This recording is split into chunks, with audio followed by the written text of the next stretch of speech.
আসসালামু আলাইকুম everyone, welcome back to my channel easy recipe by Jenny. আজকে এপিসোডে আমি ঝটপট একটি রেসিপি দেখাবো।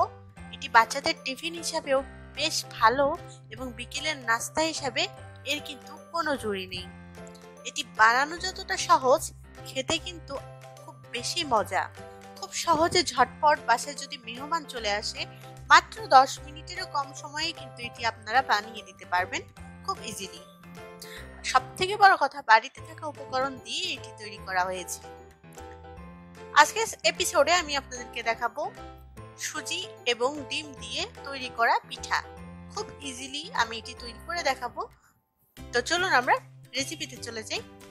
আমার চ্যানেলটি সাবস্ক্রাইব করার অনুরোধ রইল। আমার চ্যানেলটি সাবস্ক্রাইব করতে নিচে লেখা লাল কালারের সাবস্ক্রাইব বাটনটি প্রেস করে পাশে থাকা বেল আইকনটি হিট করুন। প্রথমেই আমি একটি পাত্রে নিয়ে নিচ্ছি একটি ফেটে রাখা ডিম, তার মধ্যে দিয়ে দিচ্ছি চিনি।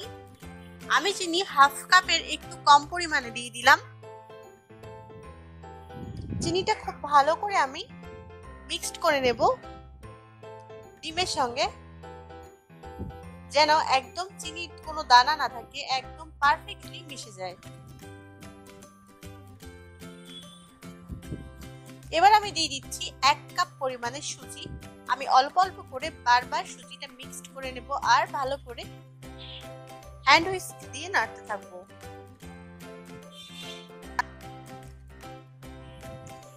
এবার অনেকটা শক্ত হয়ে গিয়েছে, এবার আমি হাত লাগাচ্ছি, হাত দিয়ে আমি ভালো করে একটু মিক্সড করে নেব। আমি একটু গুঁড়ো দুধ দিয়ে দিচ্ছি, 2 চা চামচ পরিমাণে গুঁড়ো দুধ দিয়ে দিলাম।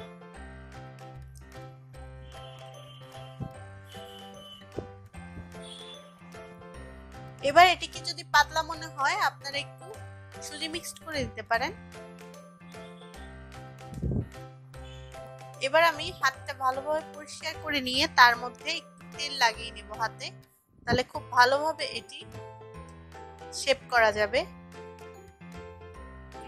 হাতে তেল লাগিয়ে নিয়েছি, এবার আমি গোল গোল শেপ করে নিব।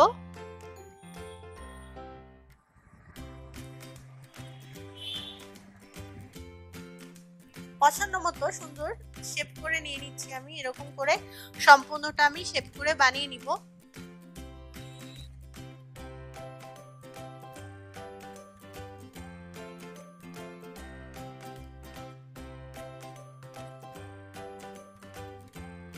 এবার আমি ভাজার কড়াইয়ে তেল দিয়ে তার মধ্যে একটা একটা করে এটি ছেড়ে দেব।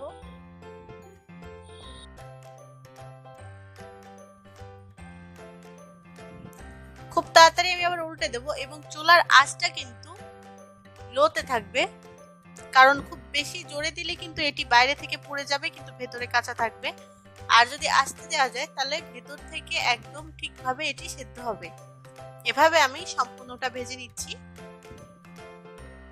খুব তাড়াতাড়ি উল্টে দিতে হবে, বারবার উল্টা পাল্টা করে নাড়াচাড়া করে নিতে হবে, যেন কোনো সাইডে পুড়ে না যায়।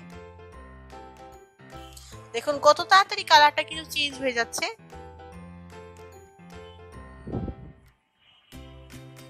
ভাজতে ভাজতে দেখতে পাচ্ছেন জিনিসটা কিন্তু ফুলে একদম গোল বলের মতো হয়ে গিয়েছে। আমি চ্যাপটা করে দিয়েছিলাম, এটি তেলে দেবার পর ফুলে যায় এবং একদম কেক টাইপের খেতে লাগে। আমার কাছে খেতে ভীষণ টেস্টি এটি।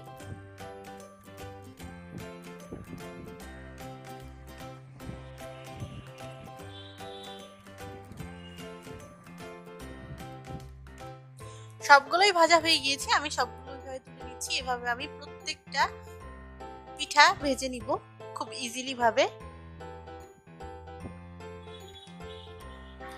ব্যাস রেডি হয়ে গেল খুব ইজিলি খুব টেস্টি পিঠা, সুজি ও ডিমের পিঠা। এটি নাস্তা হিসেবে খুব বেটার, আর বাচ্চাদের টিফিনের জন্য এটি কিন্তু অনেক স্বাস্থ্যসম্মত। তো আশা করি আপনারা এটা বাসায় ট্রাই করবেন এবং আমার রেসিপিটি যদি ভালো লেগে থাকে আমার চ্যানেলটি সাবস্ক্রাইব করবেন। আমার চ্যানেলটি সাবস্ক্রাইব করতে নিচে লেখা লাল কালারের সাবস্ক্রাইব বাটনটি প্রেস করে পাশে থাকা বেল আইকনটি হিট করুন।